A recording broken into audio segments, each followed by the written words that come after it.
Hi, I'm Jeff Cunningham, professor at Arizona State University, and I'm here this morning with legendary investor, philosopher, and CEO of Berkshire Hathaway, Warren Buffett. Good morning, Warren. Good morning. My first question for you, I don't know if you've had a chance to Google yourself, but if you Google Warren Buffett, you get 25 million hits. And my question is, you're a sitting CEO, you're wealthier than Midas, but everybody thinks you're a champ. How do you do that? Well, I don't know about that. I think when you get older, they forgive a lot of things. So I think if I ever make it up to George Burns' age or something, and I just have a cigar in my mouth, and people will really love me then. You're arguably the most interviewed CEO in history. Is it your ability to communicate that comes from instinct, or is it something you've learned over the years? Well, I certainly learned to speak in public at one time. I was terrified of speaking in public when I was in high school. I avoided any class that would require it, and in college. And then I finally signed up for a Dale Carnegie course. When I got out of school, I realized I had to talk to people, and I spent $100. I got this little diploma. I proposed to my wife during the term of the course, so I really got my money's worth there. But in terms of public speaking, I really had to force myself on that. In terms of talking privately, they couldn't stop me from the moment I started in school or anything. I've always liked to talk. How do you keep up with all the media and information that goes on in our crazy world and in your world of Berkshire Hathaway? What's your media routine? I just read and read and read. I probably read 5 to 6 hours a day. I don't read as fast now as when I was younger, but I read 5 daily newspapers. I read a fair number of magazines. I read 10Ks, I read annual reports, and I read a lot of other things too. So I've always enjoyed reading. I love reading biographies, for example. And you process information very quickly. Well, I have some filters in my mind. So if somebody calls me about an investment in a business or an investment in securities, I usually know in 2 or 3 minutes whether I have an interest. And I don't waste any time with the ones in which I don't have an interest. I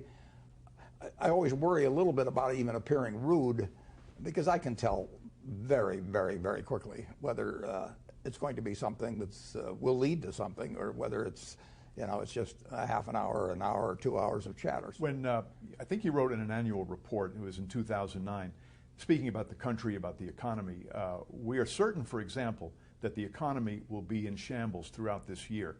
The problem was that wasn't the complete quote. It led the impression that you were unduly pessimistic about the country.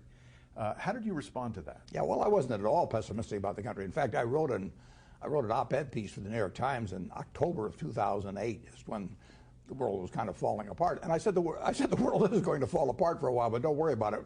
We're going to come out fine on the other side. And I said, buy stocks. And I've never been pessimistic about the United States. I bought my first stock in the spring of 1942. I was 11, and if you remember, you don't remember. No one watching this will remember. But we were losing the war at that time, and we were getting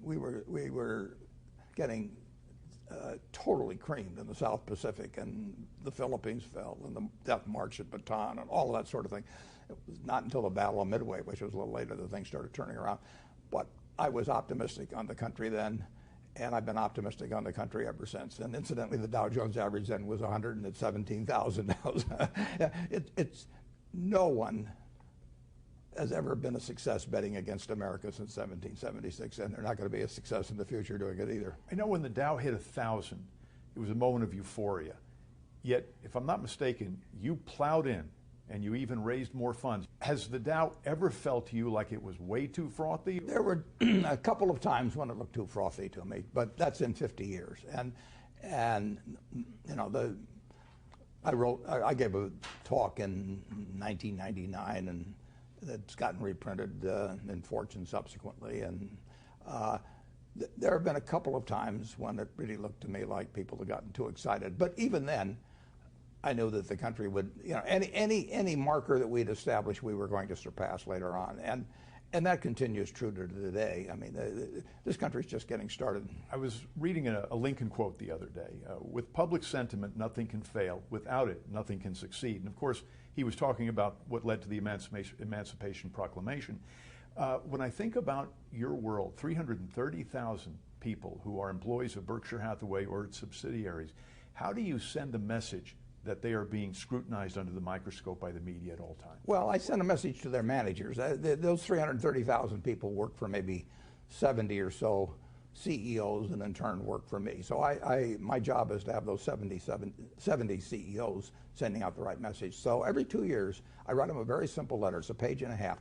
I don't believe in 200-page manuals, because if you put out a 200-page manual, everybody's looking for loopholes, basically. But page and a half, it's very hard for them to argue about what I'm talking about.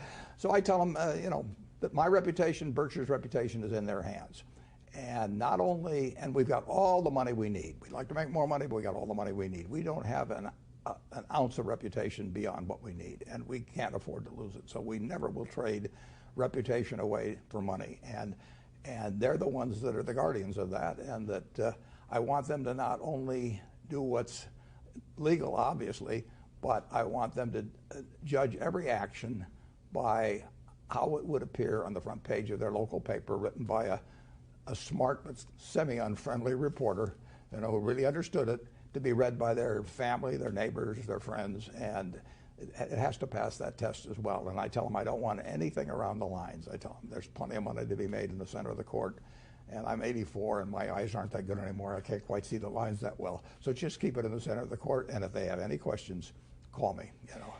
Even the occasional dust-up at Berkshire there will be. is big news. Yeah. And I'll pick on Solomon only because it's history now, it's and a lot of time to reflect on that. When you think about what you went through there, what advice do you have for a CEO who's on the media hot seat because of a similar situation? Well, there's a couple pieces of advice on that. The first is that when you find out a bad news, correct it, and if it's necessary to report it, then the authorities report it immediately. The big problem with Solomon was not what a fellow named Mosier did, which was to defy the U.S. government, not ever a very good idea, but that could have been handled. But he reported it, he didn't report it. John Merriweather, his supervisor, picked up on it in late April of 1991 and went to the president and the chairman and the chief legal counsel of Solomon and said, here's what this fellow Mosier's been doing. And they all agreed it was wrong. They all agreed it was reportable to the Federal Reserve promptly. And unfortunately, nobody did anything. And then in the middle of May, Mosier went out and did it again. And now you got a terrible problem, because you knew the guy was a bad actor a few weeks earlier, and you hadn't reported it, and now that compounded there, and then you're in a real pickle. So when you find bad news, I say get it right, get it fast, get it out, get it over, and get it right is important. There wasn't any question that Mosier had done it there, but to get it fast and get it out, they missed on. And so deal with you're going to get bad news. I mean, I got 330,000 people. I mean, I will guarantee you that probably dozens of them are doing something wrong right now, and I just hope I find out about it early, and the person below me finds out and lets me know if it's bad enough, and that they stop it. So you can't have a city of 330,000 without an occasional crime of some sort. So it's going to happen, and you've got to do something about it fast when it does happen. I know you're acquainted with the concept that journalists write the headlines before they do the story. What's your advice for this situation? For instance, Walmart pays fewer than 6,000 of its 1.3 million employees the minimum wage. But the headline is, unions decry minimum wage policies at Walmart. How do you solve that? It's very tough, because it's a better story from the standpoint of the writer, and particularly the headline writer. The second story is a better story than the first story. And the biggest sin in journalism that I see, and I think, incidentally, I think I probably, as a CEO, have spent more time talking to journalists than perhaps any CEO in the country. Partly that's because I'm 84, but partly because I like to talk to journalists too. But the greatest sin they commit, you've got to start a story with a hypothesis. I mean, you're looking into something because you have a working hypothesis, but you have to give up that hypothesis if it turns out not to be correct, or if it's misleading in a major way. So I always worry about the journalist that calls me. They've decided what story they're working on, and all they're looking for is confirmatory evidence. So I call it quote shopping. They'll talk to me for 45 minutes hoping they get one quote that confirms their story, and ignoring the other 43 minutes when I tell them things that should limit the story. So it's very natural. You get time invested in it. You've got this working hypothesis, terrible what Walmart does with their employees or whatever it may be. And you may have some people who have an interest in it feeding you a lot of material along that line. And once you've invested a lot of hours and your editor knows you've invested a lot of hours, maybe it was the editor's working hypothesis to start with. Now you got to go back and tell him he's wrong or her. I mean, there's a lot of momentum toward a bad story. There's a lot of momentum toward a good story too. But you have to be able as a writer to say, my hypothesis is no longer correct. And all it was a hypothesis. That's no sin to say that, but it's hard to do. You're referring to what almost feels like ego on the part of the journalist, but there's also the question of an anti-business bias. And I'll just pick on a headline. Billions of penalties later, Dimon, the chairman of JP Morgan, gets a raise. But the truth was that there were billions of penalties, there were fines, there were cuts in salary, the company was turned around, and the salary was restored. Is that too much to ask of a headline writer? Well, I always worry about the headline writers. Of course, the reporter always says, well, I don't write the headlines. And I ask reporters occasionally, I say, you may not write the headline, but before the story runs, you should at least be okay with the headline. I want you to be able to tell me after the story runs that you were okay with the headline, because the headline is what 10 times as many people are going to carry around in their mind later on as the story. So don't tell me you're absolved of everything because you don't write the headlines. And good reporters will do that, incidentally. They don't write the headlines. I know that. But if they feel the headline misrepresents their story, then they've got an obligation to complain to the editor. But going back to the Dimon example, I mean, most of the things that JP Morgan got penalized for were acts at WaMu, which they took over, or Bear Stearns, which they took over. At the time they took over those two institutions, the United States government was on their knees begging them to do it, basically, through the various agencies. I mean, they were doing something as a public service. That doesn't mean they didn't think they'd benefit by it, but they were totally following through on something that the government wanted to have happen very badly. And they picked up, unfortunately, they wrote those contracts very fast, and they picked up the sins of those organizations which they had nothing to do with. Now, that doesn't mean that JP Morgan hasn't gotten fined for some things they did as well. But overwhelmingly, those were huge fines from the past. And when the government wants to levy a fine, you just salute and smile and say, do it again. Basically, we got fined $290 million at Solomon. If the figure had been $100 million, if it had been $500, there was nothing I could do about it. I had to agree to it, and that's just the way it is. So it could be a little tough, and Jamie Dimon has done a terrific job of running JP Morgan. It was very fortunate for the United States citizens that Jamie Dimon was running JP Morgan during the financial panic. It is true that one reason, we won't necessarily call it haste, but one reason for urgency was the companies they were buying were melting down. They were gone. They'd already melted down. They may not have known it, but they were gone. And they were important institutions. And WaMu came along right after Wachovia, after Freddie Mac and Fannie Mae, and all. The dominoes were toppling. And here was another very big domino. And the FDIC could have taken it on, but there would have a lot of problems connected with that. And JP Morgan stepped up. The FDIC did get involved, but believe me, the panic of 2008 would have been far worse if JP Morgan hadn't been there and Jamie Dimon hadn't been running it. There's a media example that hits a little closer to home. You were quoted as being very interested and dramatically changing your opinion on a compensation issue, but that you didn't divulge it to the board. I'm wondering if that was just a misquote or bad fact-checking. I disagreed with the level of options being authorized, which the Coca-Cola company stated in the proxy material would likely be issued within 4 years. I thought it was excessive. I abstained from voting. I announced my abstention after the vote. I did not want to be leading a proxy contest or anything of the sort. I think the management of Coca-Cola is first class. I think they got some difficult problems to take on, but I think they've got some tremendous assets working for them as well. And I thought they're very decent people, and I thought if they were reasoned with and talked to, that they might well change things, and they have. I mean, they've dramatically changed that plan so that instead of over 4 years, it'll be over 12 years. Well, that's cutting it by 2/3. The chairman of the compensation committee is a very first-class person, very smart. She picked up on all the points on it, and they made the changes. So the abstention accomplished something very significant for Coca-Cola shareholders.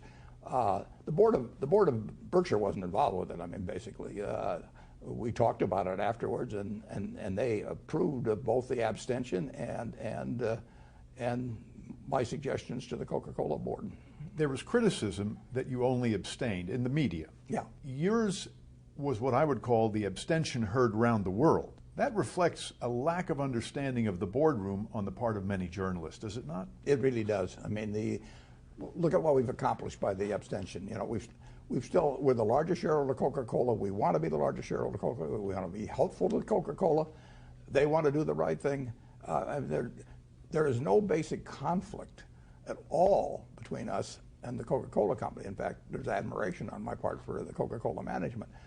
I thought they made a mistake in doing what they were doing, and the abstention has worked out in terms of vastly changing the plan. And voting no and creating a ruckus would be been a very dumb thing. It would accomplish nothing. They would have dug in their heels. In all likelihood, that's human nature. It might have been more fun for the press, but it wouldn't have accomplished the goal. People they don't really I mean, you're dealing with a human institution. These are decent, high-grade human beings as directors, and I hadn't talked with them about the plan. I was not a director. My son was a director, but I wasn't a director. I did not know they were going to say that they were authorizing those shares to be issued over 4 years. When I read it, I thought it was a mistake. And what should I do? Should I start condemning all these people at Coca-Cola, telling the world they're terrible people? They're not terrible people. What I should do is convey my feelings to them. And I'm not going to vote for it and then talk to them afterwards. I mean, this was shortly before the annual meeting, but I did abstain. And then I talked to them, and now we've got a very sensible plan. And no personal relationships have been damaged. People do not feel they've got an enemy out there, which they don't have. It just makes sense in terms of human behavior. But it would have been a better story if I'd taken out ads or something and said this is the worst thing that's happened in history. The journalist's pet peeve, of course, is the banks, as we've been discussing. They see headlines where Bank of America has to pay $18 billion in penalties, and the follow-up is, why isn't anyone going to jail? Why is it that journalists look at business results as a crime to be punished? Well, I think that there have been individuals do things in business that they should go to jail for, and they have, and sometimes they should, and they haven't gone to jail. But there's two different. There are corporate sins. I mean, take the Solomon situation.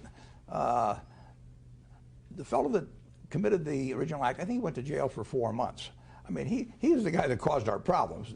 But the second problem was not reporting it. Now, did you send somebody to jail for that or something? I don't think so. You penalize the company big time. I don't think you put them out of business or anything of the sort. We paid a big price for the fact that Moser's actions were not reported to the Fed in a timely manner. It was important that the company pay that fine, and that we acknowledge the fact that that was a very wrong thing to do. You don't go around insulting the United States government on its regulations for selling U.S. bonds. But for an action, I think Moser probably should have gone away for a lot longer period, but I may be biased on that. But I don't think other people should have. And you just have to make a determination about when the activity of some individual is criminal. I think they should be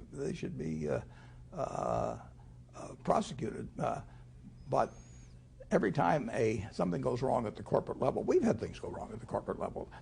I will promise you that in the next 5 years, something will happen at Berkshire that is the wrong thing for somebody at the corporation to do. I mean, and we'll correct it, but it's going to happen from time to time, and I don't think I should go to jail if one of our 330,000 people does something they shouldn't do. But in a sense, we're speaking of two sides of the same coin. The first one was the abstention, where journalists don't understand the boardroom, in a sense, and how it works. They don't participate in it. The second one is a misunderstanding of civil versus criminal law. It's not only a journalist issue, it's a country issue. Is there something we can do to better educate journalists? Should they be taking sabbaticals and working for Berkshire for 6 months or a year? Wouldn't be a bad idea. You know, it is very tough I quoted Mickey Mantle saying one time that it's amazing how easy this game is once you get up in the press box. You know, and there is that problem. Of course, at the Washington Post, they used to say you don't have to be dead to write obituaries, so it isn't necessary that you have experience in everything to write about it. But particularly if you're going to be a business journalist or a political journalist, you really should understand business. And going back to our boardroom example, boards are social organizations as well as having business responsibilities. But it's very important to understand how human beings act. And I've been on 19 boards. I mean, I can tell you that most journalists probably, and most Americans, and maybe many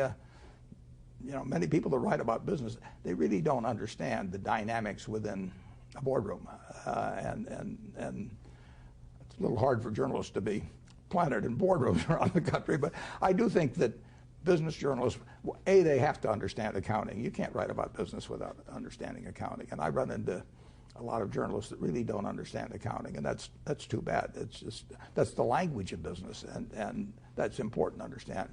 The best business journalist I've known has been Carol Loomis, and she didn't start out knowing anything about business, but she wanted to learn, and she is smarter at the end of every day than she is at the start of the day. Not very many people you can say that about, but she learned about accounting, she learned about all aspects of business, and as a result, she became the best business writer in the United States, or maybe the world. You know that Jim Michaels, my former editor at Forbes, and I were talking one day about Carol Loomis. I will say this for Carol, I've seen her start stories and find out that she was wrong in her working hypothesis, and she wrote according to the facts that she found out, and she was very good at finding out facts, very diligent, and that's why she wrote relatively few per year. But any story she wrote, you were going to learn something by reading, a lot by reading. The world of journalism and media has changed, and it's reflective of the world that Carol represented, the detailed, long-form story. Content today is a commodity. And I'd first like to ask if the fact that it's a commodity had something to do with, I'll qualify it as your change of heart about the Washington Post and your interest in media general. I wouldn't say it changed it too much. I mean, the Washington Post was selling the newspaper, basically, and that changed my forever commitment to it. And I also felt that I wouldn't be running Berkshire someday, and this would be a smaller commitment that we would usually make to marketable securities. And there was a very logical deal that could be worked out to redeem our shares that would be good for both the company and for Berkshire. So it was not really my feeling about newspaper journalism. Washington Post was getting out of the newspaper business. We were getting into it more at about the same time. The newsstand is becoming social media in some respects. If you look at these numbers, they sound like a Berkshire deal. 1.1 billion, that's the number of visitors Facebook gets per month. 900 million is the number of visitors Google gets per month.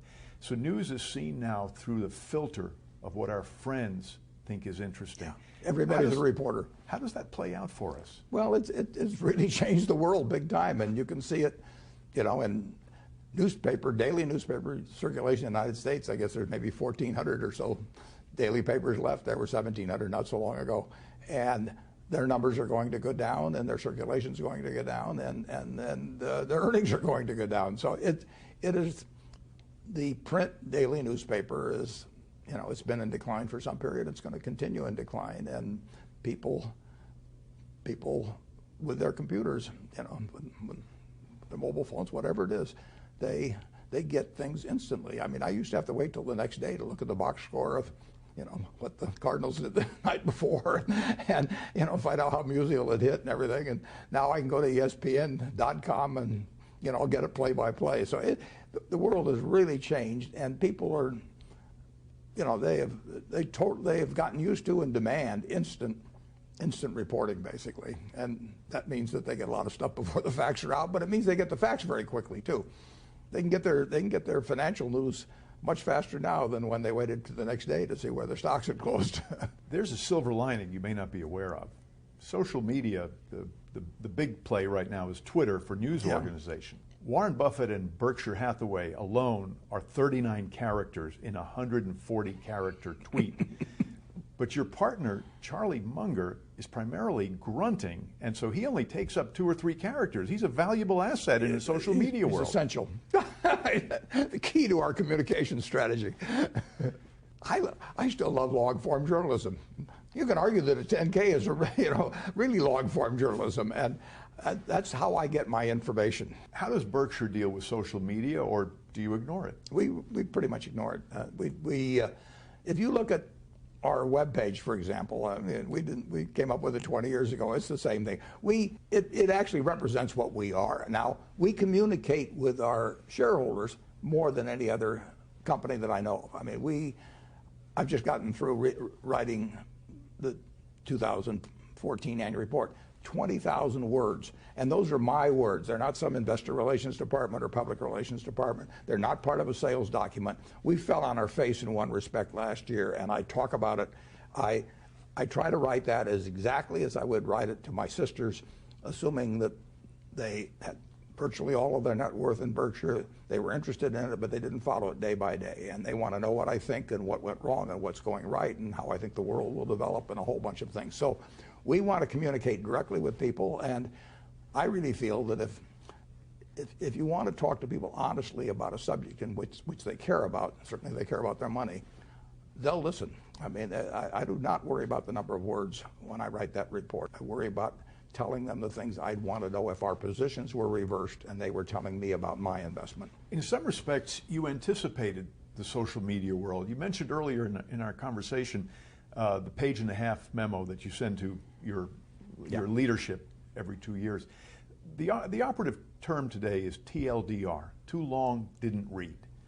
And you understood that if things were too long, people wouldn't read it a long time ago. So in some respects, you've seen where social media is going and you anticipated it. Well, perhaps, but I also want to make it short because there's really only a few fundamental ideas I want to give those managers, and I want to make sure that they don't get lost on page 83 or something of the sort. People usually can't absorb 15 or 20 messages. But in terms of writing about Berkshire or talking about it, I feel we want to give people every bit of information that I would like to receive if I were on the other end. It reminds me, I spent some time with Mark McCormick, who's the founder of IMG, the famous sports management company. What you didn't learn at the Harvard Business School. Exactly. Yale Law School, though. Yeah. He put a contract together, and his legal team got back to him, and he sent back a note with crayon on the top. This is too over-lawyered. Get it back to me in 1 page. And this is coming from a lawyer. Do you find that we're over-lawyered these days in communications? I'm enclosing in our annual report this year the 1.5-page contract we used to buy National Indemnity for $8.6 million. National Indemnity now is the largest insurance company in the world by net worth, and it was 1.5 pages. We've had 1-page contracts for other companies. I can't seem to pull this off anymore. I mean, I send these 1-pagers out to our lawyers and say, let's get it down to this and let's get it done by next week. But the world seems to change on that. I still would go for the 1-page contract. You know, I like to deal with people where I feel a 1-page contract will do the job. If I have to have 50 pages in there to protect me against the guy I'm dealing with, I'll always wonder whether I needed 51. Just as an aside, I think National Indemnity was your first foray into the insurance business. It's a deal that you chased, and I believe you overpaid for it. Well, I hope the seller feels that way. Who were the greatest business editors, do you feel, in the time that you've been observing the scene? And in their passing, have we lost something? Jim Michaels was an incredible editor. I mean, he could put out the whole magazine. And he proved every story he edited, and he edited them all. It was improved by his touch. Barney Kilgore was a sensational editor. I mean, he envisioned a world defined by interest rather than by geography. So he took a daily newspaper and said, I'm not trying to make this interesting, because you live in Omaha or you live in Peoria. I'm going to make it interesting because you live in the city of business. And he created, a fantastic paper. Ben Bradley was a great editor, not a business editor, but he was a great editor. I think you'll see other great editors in the future.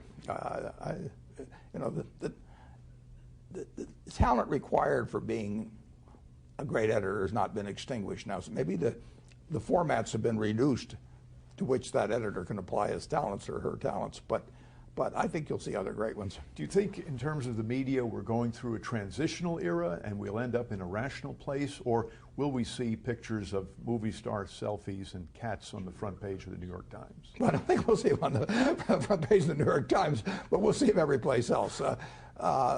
People, that's why People Magazine became the most profitable magazine maybe in the world, certainly in the United States, by quite a margin. Fortune magazine was still turning out things that I love to read, but it was People that sold. Unfortunately, I think the great majority of people are going to like things very, very brief. They're going to like personalities. But there will be people also that care about more in-depth journalism. I was reading Robert Redford was quoted that he created Sundance because the studios were doing things for the young kids, Transformers and science fiction, and he wanted a place to do independent movies. Do you think the same thing applies to the media in the examples that you just gave, that there'll be an independent flourishing? Well, there will be first-class journalism in institutions devoted to that, or publications devoted to that, and there is a big enough market for that. It's not where most of the money will be, and money will drive what the public sees. Any parting advice before the end of our interview for the journalism student? I think it's wonderful. If I didn't do what I do in my life, I would want to be a journalist. I mean, I consider myself a journalist to some extent. I assign myself a story. I say, is the Washington Post Company worth $22 a share in 1973? I say, is the BNSF Railroad worth us paying $34 billion? I assign myself the story. It's my working hypothesis that it is, but then I go and look for the facts, and I try not to be selective about the facts that I use as input. So journalism, it's fascinating. I love it. I would say that A, you should always observe that rule about not letting the hypothesis determine the story. B, you've got to learn. You've got to learn about accounting. You've got to learn about how business works if we're talking about business journalism.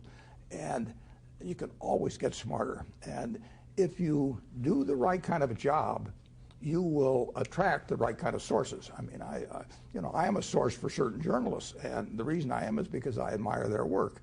And the others get no place with me. So it's very important if you want to become a great journalist, to behave like one as you go along, and then all the other pieces will fall into place. And you want to have a curiosity about business. There are so many good stories that haven't been written yet, a few of them which I know, and so you couldn't be working in a better area. And there's always going to be business. Business is always going to be important to the body politic as well as be interesting to a lot of readers. And if there are so few that are good, that you're going to stand out if you really work at it. One last question. You're expecting 40,000 at this year's annual meeting? I wouldn't be surprised if we top that, yeah. This is your own social media gathering, you know that. The annual meeting has become a media frenzy, yet you've managed to maintain a common touch. Do you attribute that secretly to your ukulele playing? No, I think I attribute the fact I promised the crowd I won't play the ukulele. That's why they come. That's the story.